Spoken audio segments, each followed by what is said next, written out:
comic book fans, and welcome to another exciting edition of Cammy's Comic Corner. I'm your host, as always, Cammy.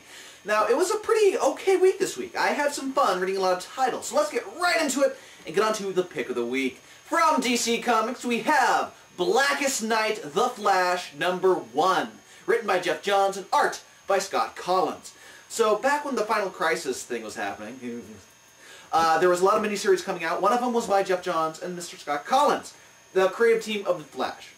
In my opinion, no other creative team should be on The Flash. If Kolins and Johns aren't on it, then why have a title at all? But anyway, they had the Rogue's Revenge.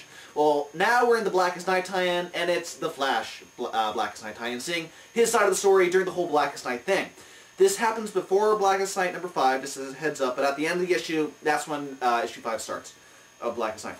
So we have the Flash running around the world, Barry telling everyone, hey, you know, these things aren't your loved ones, light can penetrate them. And sure enough, all the rogues are coming back to life. One of them being Reverse Flash, back when Barry, snapped his neck. So he doesn't know about Barry coming back. To this Black Reverse Flash, it's still, the same time period Flash hasn't died. So Barry has a little tussle with him. He decides he's going to go find his old friend Solovar in Gorilla City. But it looks like Solovar's been dead for a while. And Barry doesn't know this because he recently came back, didn't know about that happening. So he has to mourn him later. But Solovar is after Barry. And he is trying to get the emotions out of Barry. And Barry's trying his best not to show his emotions. But he does. But he has to defeat Solovar. He'll mourn later. And all this time, the Rogues have decided, because Captain Cold's their leader, screw this. If the Rogues are coming back to life and they're in the Iron Heights Penitentiary, let's go do some hunting. And so, Captain Cold's sister is back, the original Mirror Master.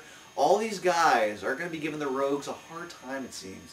And Captain Boomerang looks to be joining the crew, but it's going to be fantastic. Kolins' art on this was just spectacular. The colors, the art, all with Geoff Johns' story. It is a classic, good Flash read. Makes you just totally forget about the Bilson DeMeo Wade run that's been happening these past horrible couple of years. So, pick of the week, go check it out. It's going to be a 3-issue miniseries, and it's worth every penny in my opinion. Now on to the Fast 5. First up from Image, we have The Sword #20. Now, it's been a little delayed with this series, but it's finally back on track. We have Julie's wound has reopened on the plane, and she doesn't want to touch the sword to be healed again because she doesn't want to become addicted. And she's kind of tired of running anyway, so she just wants, as soon as they touch down at JFK Airport, to get some medical attention so the wound can properly be sealed. And meanwhile, Malia is still trying to sway the public to hating Dara, saying, I'm your savior, I'm here to help you. And Dara's not really painting a good picture for herself as she's on the run again. As soon as they touch down at the airport, she's attacking fighter jets, saying, hey, put me down, stop firing missiles at me. And then she gets dropped into the Hudson River, and now there's a huge manhunt on, looking for her. Gorgeous art by the Luna brothers. The story is wrapping up shortly, but it continues to be such a kick-ass title. Next up from Vertigo, we have Jonah Hex #50. Now, this is such an all-star creative team on this book. You got Justin Gray and Jimmy Palmiotti. You got Darwin Cook on the art. And you have Dave Stewart on the colors. How much does this cost me? $3.99, and it's worth every single penny. We have Jonah Hex takes a contract to kill 50 men. It's to take your time, doesn't have to be all at once. And you see throughout the entire story him going through all these creative ways on how he kills every 50, 50 for the 50th issue. And all this time, Tallulah Black and him, they've had an on-off, they were friends with benefits. Well, she gets pregnant, and she doesn't want to be in this little business anymore, so she goes to retire in this small town. Well, the midwife doesn't trust her. She has visions that this is the spawn of Satan being born, so she kidnaps the child and runs away with it. Jonah Hex happens to be in the area, and he goes after their son.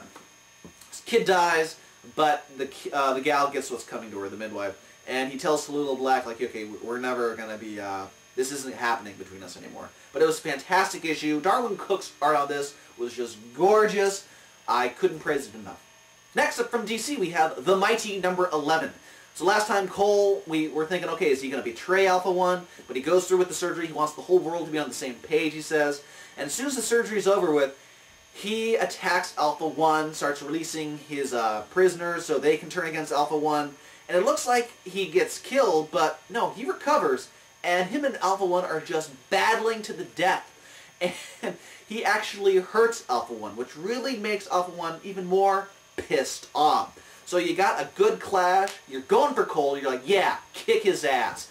And Peter J. Tomasi has just been writing one killer series, and the art by Keith Champagne has just been phenomenal. So it's only one issue left, and I can't wait to see how it's going to end. Really, really fun stuff.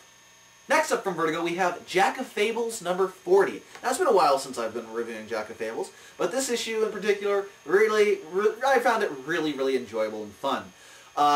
Gary is bringing Jack a cow a day because Jack has transformed into this giant dragon guarding his treasure in this cave, because that's what he's so greedy, he just turned into a dragon. And meanwhile, Jack Frost in another world finally defeats this bad dark wizard, while Macduff mends the tribes, the beasts, and the men, and they come to a compromise so they can live in peace.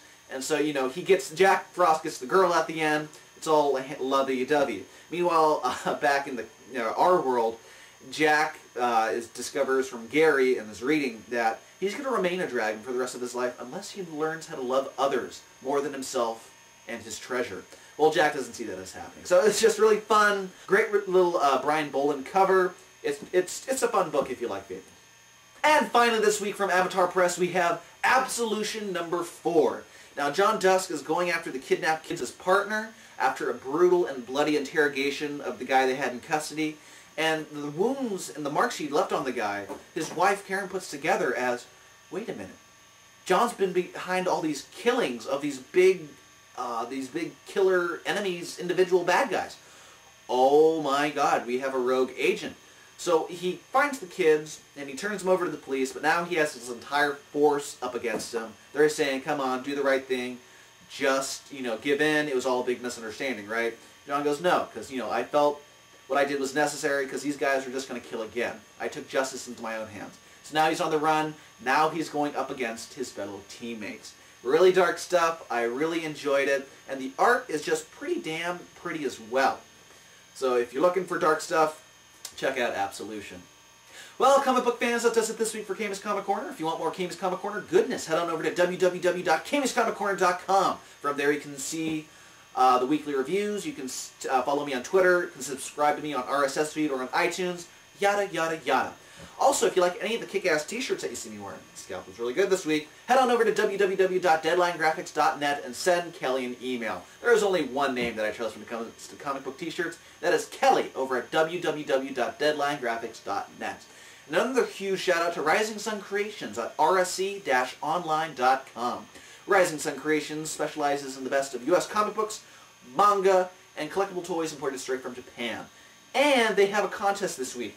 If you want the variant, poor Boba Fett, if you want the variant edition of Haunt number 3, send me an email at cammyscomiccorner@gmail.com. In the subject line put Haunt, and, with your shipping address, and I'll try to send it off to you ASAP. One lucky winner will be randomly selected.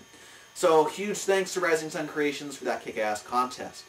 That does it this week for Cammy's Comic Corner. I've had a blast, and I just got done interviewing Kat and Josh of Titanium Rain yesterday, so I'm kind of swamped. I got some editing to do. So this has been Cammy's Comic Corner. I have been your host, Cammy. I'll have to go watch the football game. Go Chargers! Yay!